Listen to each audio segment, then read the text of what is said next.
paz do Senhor, meus irmãos, esse é mais um vídeo para o canal Chamados para o Reino. Eu me chamo Áquila e hoje nós vamos falar a respeito do significado oculto do sal nas Escrituras.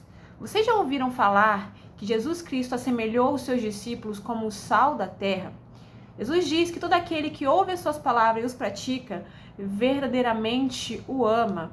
E se nós os amamos, nós cumprimos a sua grande comissão, que está lá no livro de Mateus, capítulo 28, aonde ele fala, Toda autoridade me foi dada nos céus e na terra, portanto vão e façam discípulos de todas as nações, ensinando-os a guardar e a cumprir as Escrituras. Jesus estava falando a respeito da utilidade do ser humano que conhece a ele, de multiplicar a semente do reino de Deus. Nós temos uma grande comissão e nós temos responsabilidade com o conhecimento da palavra. A revelação da figura de Jesus Cristo nas nossas vidas não pode ficar somente para mim e para você ou relacionada apenas a um núcleo familiar. Nós somos responsáveis por multiplicar a semente do reino de Deus.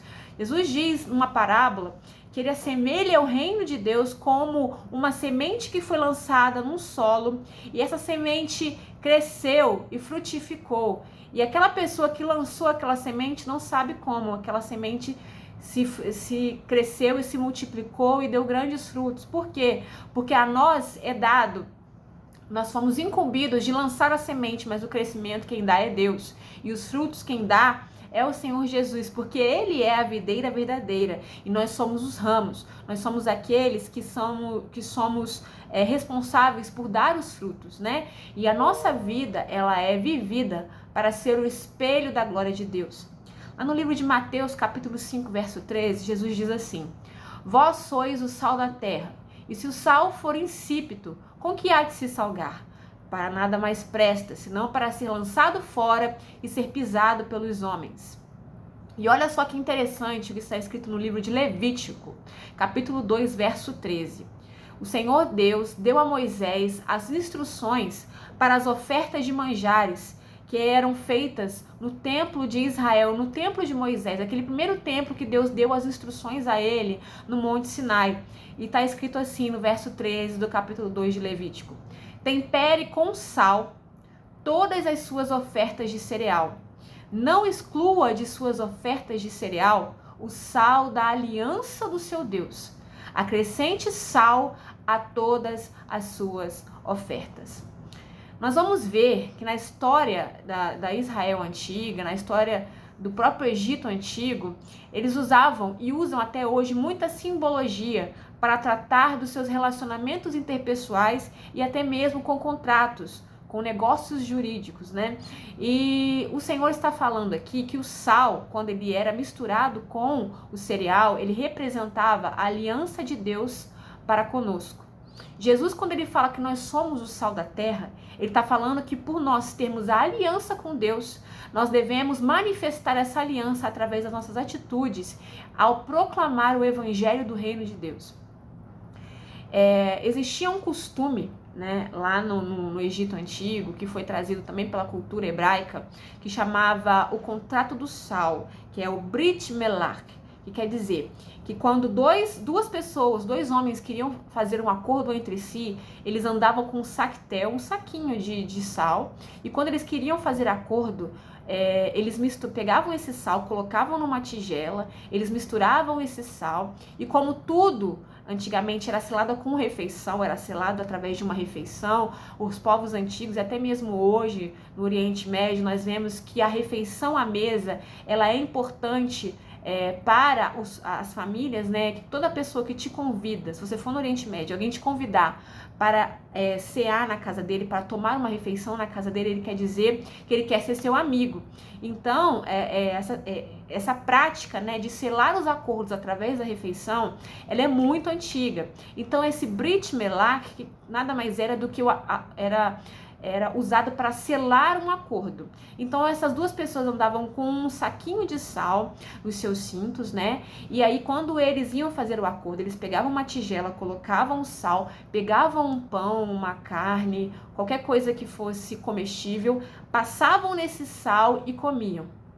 E após terminada a refeição, eles pegavam esse sal e retornavam para o seu saquetel. E o que isso significava?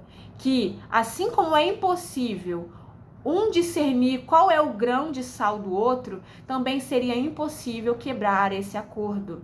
O que Deus quer dizer no livro de Levítico? Que é a aliança do sal. Né? Por que era necessário que as ofertas de cereal fossem misturadas com sal? Ele estava dizendo que o sacrifício, que essa oferta que era levada voluntariamente ao Senhor na forma do cereal, ele estava dizendo o seguinte: a aliança que eu tenho com você, ela é inquebrável. Olha que maravilha, o nosso Deus, ele é um Deus eterno, ele é um Deus com fundamentos eternos. E o sal significava a fundamentação.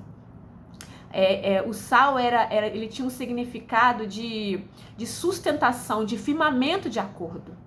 E quando Jesus diz, vocês são o sal da terra, ele está dizendo o seguinte: eu tenho uma aliança com vocês e vocês têm responsabilidade com essa aliança.